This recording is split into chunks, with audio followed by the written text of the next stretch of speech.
Welcome to Behind the Book. Today's guest is Adam Kolozetti of Enta Solutions. And we're going to be talking about The Final Frontier, the title of his book. Stay tuned for more. Welcome to Behind the Book, where I am your guide, Heather Andrews, unraveling the captivating stories from behind the pages. Join me as I sit down with authors from the literary landscape to delve into challenges, inspirations, and untold tales that breathe life into their written worlds.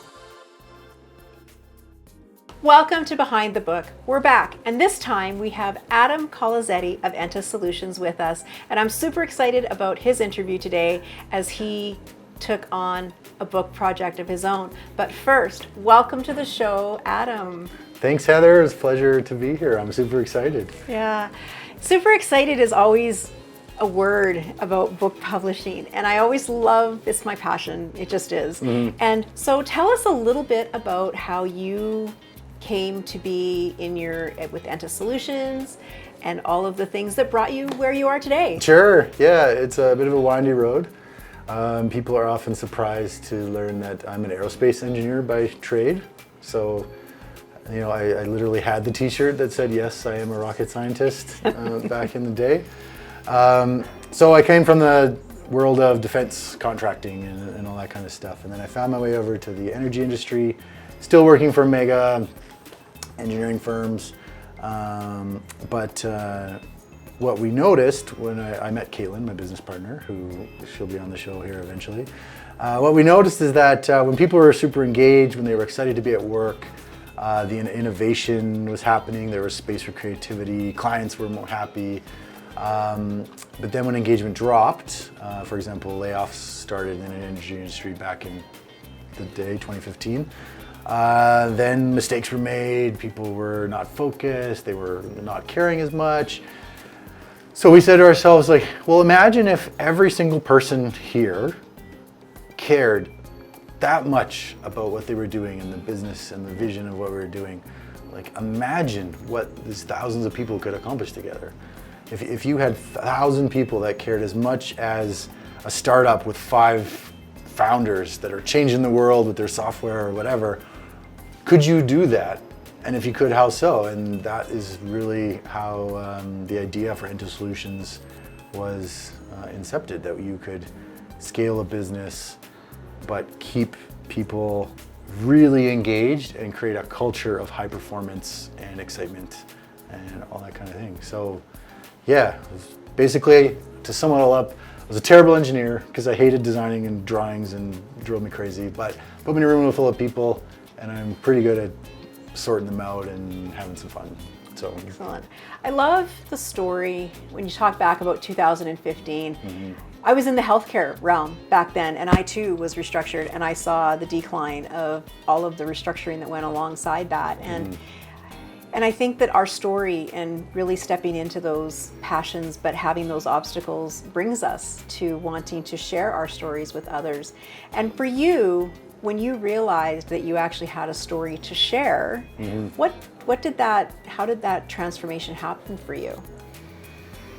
Well, honestly, I don't know. It's been such an emotional journey since then, but I would say part of the storytelling and telling our story really came for us during the pandemic, because of course we were forced to go online and all this type of stuff. So storytelling, telling our own story, was how we engaged with people and really saved our business.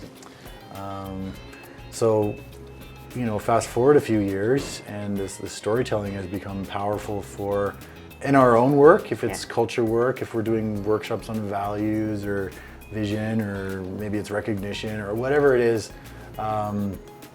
Storytelling is an amazing way to amplify that effect with a large group of people or a small group of people, whether it's internal or external.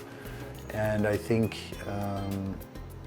with that tool in our toolbox, it became really amazing and then a lot more rewarding too, to tell other people's stories, not just our own. Yeah. It's been an exciting journey. It definitely puts you in a little bit of a vulnerable spot to share your story, like your real story, not just the Yeah. Right? Yeah. Yeah. Have you found though that by sharing like your story of being like an engineer to being now the owner and co-owner of Enta and doing all of the work that you have, people look at you and go, "Wow, what a transformation!" And how do you feel much more about being in your as a business owner versus working for someone else? Yeah, I mean, people definitely look at me sideways and like, really, you're an engineer? How did you end up here? Like, to me, people are the most fascinating problem. They're emotional, they're messy, they're a little bit unpredictable, and we apply intellectual solutions like process and software tools and that type of stuff to try and like sort it out. Yeah. But sometimes it just takes like a little bit of empathy or a little bit of, a little bit of craziness. So I kind of view it as people engineering. Like we still use in the background an engineering approach of iterating and trying and prototyping and then tweaking and adjusting and all this type of stuff. People definitely will say, wow, that's such a cool journey. Especially students that are looking at the beginning of their career and I think they're sometimes worried about planning the whole thing out.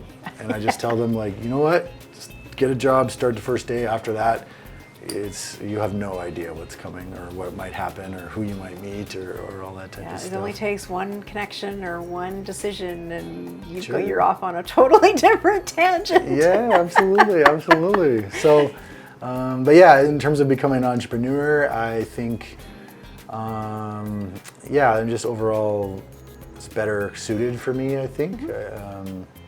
I never thought about being an entrepreneur growing up. That was never like on my list of something I ever wanted to do. Right, yeah. So I kind of say the universe just sort of beat me over the head with it and then I kind of went with it. Yeah. Plus Caitlin kind of was there to subtly prod me and convince me, but I just love the feeling of being unbounded. Stressful for sure, but just looking at the world and waking up and being like, okay, well, there's no one but me here sitting here trying to think my way through this and what are we going to do next? Yeah. Right? Yeah. Well, I can definitely tell from, reading your story, which we'll talk about in the next episode, but you are a people person and you followed your heart and you followed your intuition and you have created something that is so good. And I mean, I met Caitlin through a LinkedIn post and that's how we met. And then I was brought into the world of all of you and, and we've worked together for a while and I just like I know that my work matters to you and then it's your work matters to me. And that is something that in a lot of culture places, that's a big topic just right there. Just that reciprocal culture. Yeah, and I think, if I were to give anyone advice, give so much that you're actually starting to get annoyed about it. And then give a little bit more. Yeah. And then you might be at the point where it's gonna start coming back. And sometimes it takes a year, 2 years. Like we've had phone calls from like 7 years later and been like, hey, I've been watching you on LinkedIn, like this opportunity came up, I thought of you. Like so, but in terms of creating culture, engagement, that's exactly it. Ultimately, when we're talking with businesses, if we're doing workshops with them, we are creating a space where people are connecting with each other at more than just a superficial business level. Yeah. And if we can get a little bit deeper, then that is where the creativity really starts to flow. And then from there, it takes us one good idea. I've heard you and Caitlin talk about animated culture. Can you just, as we wrap up, can you give a definition of what that would look like? Or when you talk about that, what does that mean? So animating business culture, that's animating, what we say. Yes, animating business culture, sorry. And really what we mean by animating is coming to life. Got it. So what is the ROI on culture, right? And to that we say, turnover. Imagine if you could reduce turnover by, I don't know, let's say 20%. And Gallup says if you're a highly engaged culture, you can have as much as 65% more profitability. We say never mind 65%. What about 10?